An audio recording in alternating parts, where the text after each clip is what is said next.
kinerja gugus tugas percepatan penanganan COVID-19 secara nasional yang kita himpun dan bekerja sama dengan seluruh kementerian dan lembaga, kemudian dunia usaha dan seluruh potensi yang ada di masyarakat yang berada di pusat.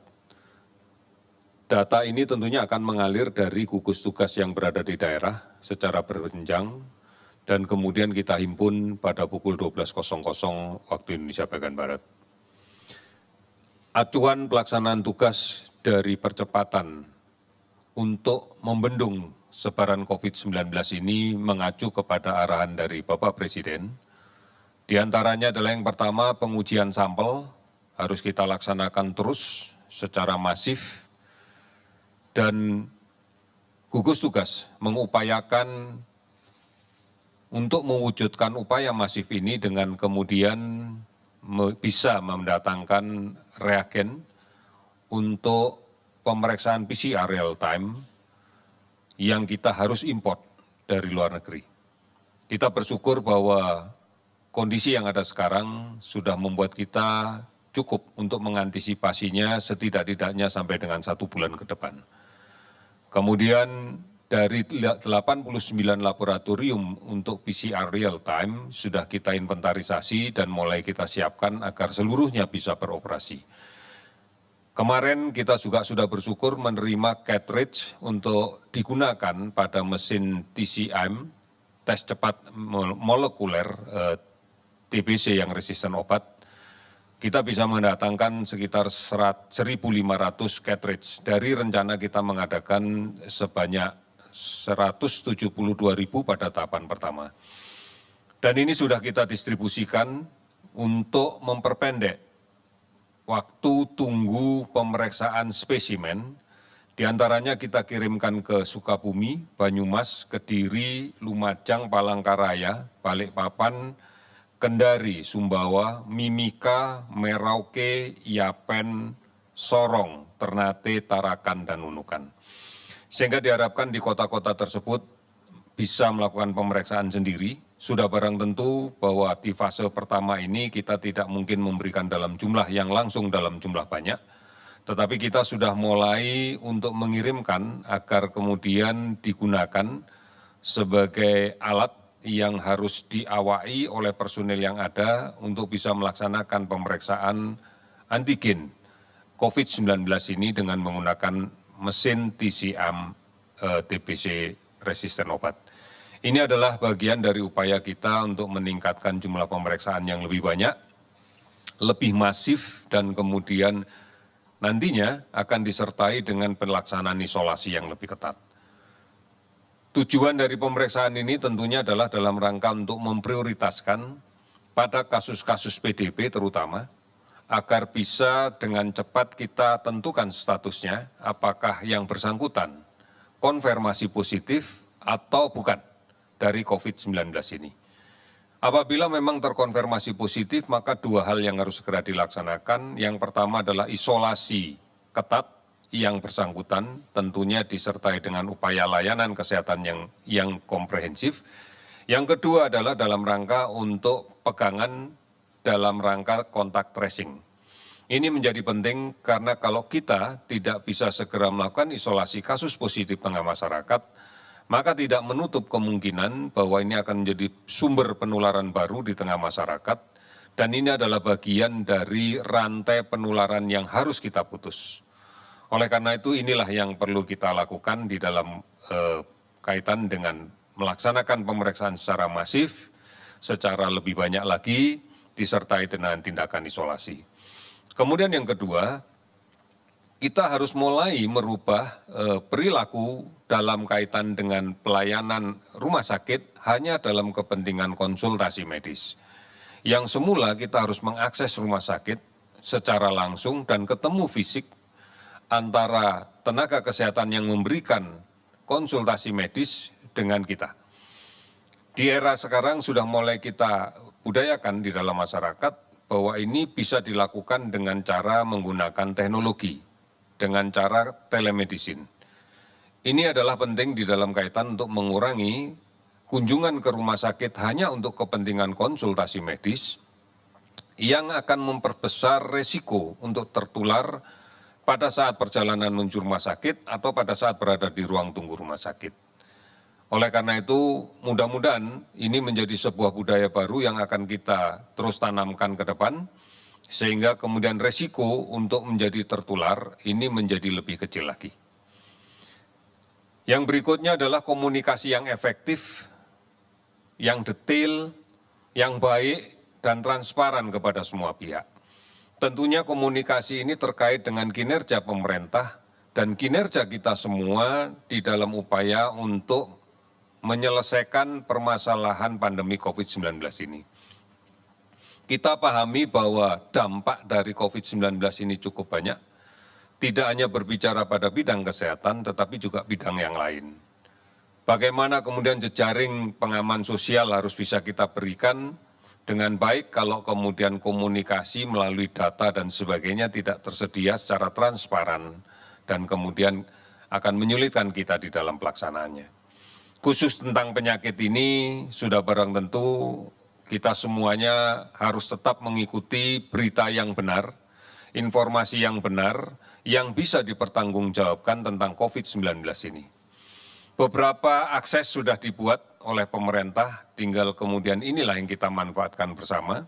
Di antaranya adalah covid19.go.id, ada hotline di 119 dengan extension 9, kemudian ada WhatsApp COVID di 0811 33 39 9000, atau bisa diakses juga melalui Halo Kemkes di 1500567. Banyak sekali aplikasi online dan kemudian layanan-layanan telemedicine yang ada di jejaring komunikasi kita. Oleh karena itu ini bisa diakses. Dan secara terus-menerus, rutin, secara langsung TVRI, RRI, yang kemudian disebarluaskan oleh semua televisi dan radio swasta yang lainnya, memberikan update tentang COVID-19 ini. Oleh karena itu manfaatkan ini. Kemudian salah satu kunci di dalam kaitan dengan memutuskan rantai pandemi COVID-19 ini adalah kemudian berdisiplin. Masyarakat diharapkan bisa melaksanakan disiplin untuk mematuhi aturan yang sudah diberikan oleh pemerintah. Kita sadari bersama bahwa sejak awal kita sudah memberikan arahan, kami sudah memberikan arahan kepada seluruh masyarakat dalam rangka untuk mengurangi risiko terpapar penyakit ini. Di antaranya adalah physical distancing, jaga jarak fisik pada saat berkomunikasi dengan siapapun. Ini perlu kita lakukan karena sumber penularan dari orang yang sakit ini berada di percikan droplet dia pada saat batuk, bersin, dan berbicara. Dengan menjaga jarak, kita berharap tidak akan terkena secara langsung. Kemudian yang kedua, mencuci tangan dengan menggunakan sabun dan air yang mengalir. Ini adalah kebijakan yang harus disiplin kita jalankan terus. Menggunakan masker saat keluar rumah adalah bagian dari itu. Oleh karena itu, pada tingkatan yang lebih lanjut, pemerintah sudah menetapkan beberapa daerah untuk memberlakukan peraturan tentang pembatasan sosial berskala besar. Sudah barang tentu pemerintah daerah yang memahami betul dinamika yang ada di masyarakat setempat. Oleh karena itu, detail pelaksanaan operasional dari PSBB diserahkan sepenuhnya kepada kepala daerah yang mengajukan, yang kemudian ditulis dan disampaikan dalam peraturan gubernur pada level provinsi, peraturan bupati pada level kabupaten, atau peraturan wali kota pada level kota. Inilah yang kemudian secara detail mengatur tentang kegiatan aktivitas sosial di lingkungannya masing-masing. Di peraturan inilah yang kemudian secara selektif kepala daerah bisa menentukan mana yang seharusnya seluruhnya bisa bekerja dari rumah, mana perkantoran atau perusahaan yang memang tidak memungkinkan untuk dikerjakan atau pekerjanya bekerja dari rumah. Misalnya yang terkait dengan industri yang terkait dengan kebutuhan dasar, kebutuhan pokok. Kemudian juga mana yang kemudian perlu diatur yang terkait dengan ekspor atau industri strategis dan seterusnya. Termasuk bagaimana kemudian pusat perbelanjaan, bagaimana pasar, bagaimana toko diatur. Ini semua adalah kebijakan pelaksanaan teknis oleh kepala daerah, yang tentunya akan tertuang di peraturan gubernur, peraturan bupati, peraturan wali kota, dan seterusnya. Oleh karena itu, evaluasi dari pelaksanaan PSBB ini salah satunya di samping pengendalian jumlah pelaporan dari kasus positif yang kemudian muncul, juga disertai dengan bagaimana masyarakat bisa menjalankan dengan baik. Apakah kemudian ini akan mampu mengendalikan pandemi secara maksimal? Apakah kemudian ini akan mampu memberikan ketenangan pada masyarakat? Maka peraturan-peraturan pelaksana pada level kepala daerah inilah yang menjadi penting. Saudara-saudara, berikutnya adalah bahwa kita harus memberikan jaminan bahwa arus logistik dari pusat sampai daerah, dari sentra produksi sampai kemudian masyarakat pengguna, dari gudang sampai dengan daerah harus berjalan dengan baik. Ini menjadi penting agar kita bisa memastikan bahwa kebutuhan dasar seluruh masyarakat bisa terpenuhi, bisa mengakses kebutuhan itu untuk memenuhi hal-hal yang sifatnya dasar. Ini yang kemudian menjadi perhatian kita semuanya. Dan inilah yang kemudian menjadi kontrol dari semua kinerja pemerintahan, mulai dari pemerintahan tingkat desa, pemerintahan tingkat kecamatan, kabupaten, kota, provinsi, sampai dengan tingkat pusat.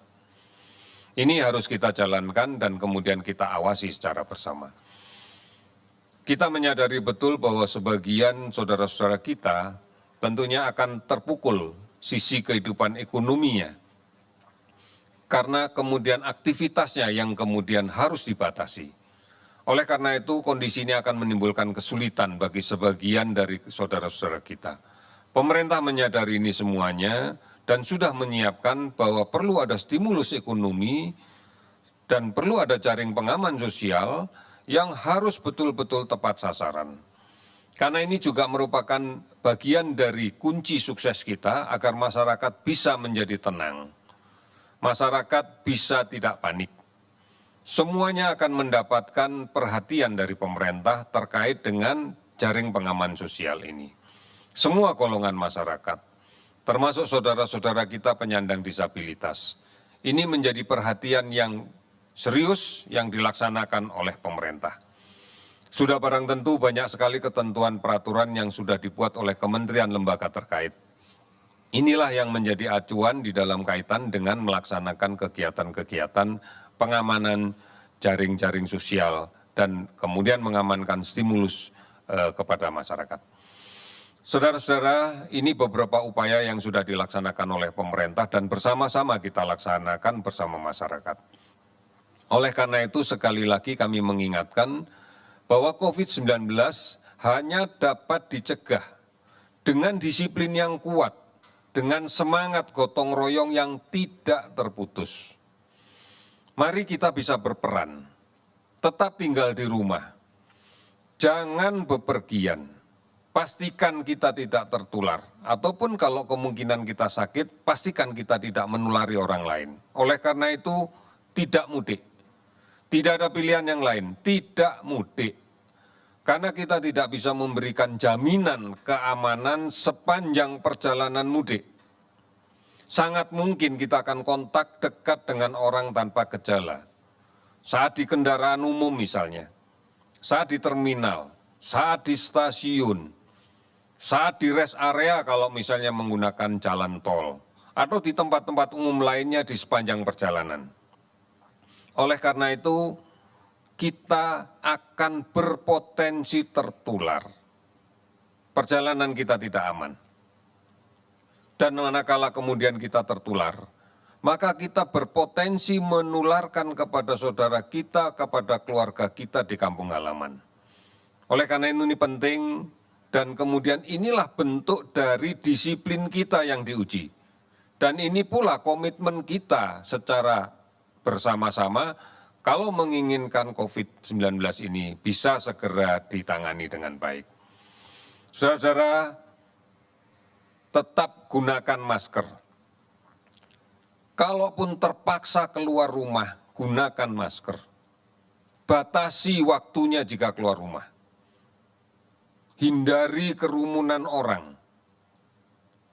Justru kita tidak perlu keluar rumah hanya sekedar untuk berkerumun dengan saudara-saudara yang lain, dengan tetangga, dengan teman. Hindari. Kemudian, kalaupun terpaksa harus bepergian untuk satu kepentingan yang sangat mendesak, upayakan jangan menggunakan kendaraan umum yang penuh sesak. Pemerintah telah mengatur beberapa moda transportasi umum dengan membatasi jumlah orang. Ini adalah bentuk kepedulian kita. Keberhasilan ini hanya tergantung kepada kita. Apakah kita mau disiplin untuk mematuhi itu? Kemudian setelah sesampai di rumah, segera lepas masker, cuci tangan dengan sabun dan air yang mengalir. Kemudian kalau memungkinkan segera ganti baju, ganti pakaian, ganti masker. Ini menjadi penting sebelum kemudian kita berinteraksi dengan keluarga kita. Ini penting untuk melindungi kelompok rentan. Saudara-saudara kita yang berusia lanjut, saudara kita yang berpenyakit kronis. Karena kalau mereka terinfeksi COVID-19 akan dapat berakibat fatal. Oleh karena itu, sadari betul bahwa sebagian besar adik-adik kita atau saudara-saudara kita yang masih sehat, yang masih muda, yang memiliki imunitas baik, tidak berarti mereka tidak membawa virus. Bisa saja mereka terpapar virus meskipun mereka tidak mengalami keluhan apapun. Nah, ini manakala kemudian menular kepada saudara kita yang rentan, ini akan berdampak fatal.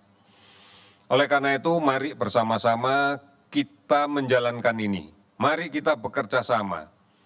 Mari sejak dari perangkat RT, RW, desa, sampai dengan kemudian pelaksanaan di tingkat yang lebih tinggi lagi, kita jalankan dengan komitmen yang baik. Saudara-saudara, berikut akan saya sampaikan beberapa data yang kita dapatkan dari kinerja data selama 24 jam terakhir. Jumlah spesimen yang kita periksa sampai dengan saat ini sebanyak 116.861 spesimen. Ini berasal dari 86.061 orang pasien. Kemudian kasus positif terkonfirmasi bertambah 395 orang, sehingga menjadi 11.587 orang. Kasus konfirmasi positif COVID-19 yang sembuh bertambah 78 orang, sehingga menjadi 1.954 orang. Kasus yang meninggal bertambah 19 orang, sehingga menjadi 864 orang. Pasien ODP akumulasi sampai dengan saat ini adalah 238.178. Dari data ini, kemungkinan besar bahwa yang sudah selesai kita observasi dan kemudian sudah selesai pemantauannya sekitar hampir 200.000. Oleh karena itu tinggal sebagian saja yang memang proses pemantauannya belum selesai. PDP 24.020 orang, ini keseluruhan sedang dalam proses untuk konfirmasi laboratorium dengan menggunakan PCR. 331 kabupaten kota telah terdampak di 34 provinsi. Kalau kita lihat sebaran pasien sembuh yang paling banyak adalah di DKI Jakarta 632, kemudian Sulawesi Selatan 199, Jawa Timur 178, Jawa Barat 159, dan Bali 159. Dari total keseluruhannya adalah 1.954 orang. Saudara-saudara, inilah yang kemudian bisa kita sampaikan. Mari kita berpartisipasi secara aktif dalam penanganan COVID-19.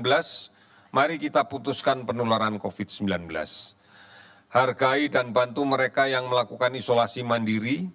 Jangan mendiskriminasikan COVID-19 yang sudah sembuh.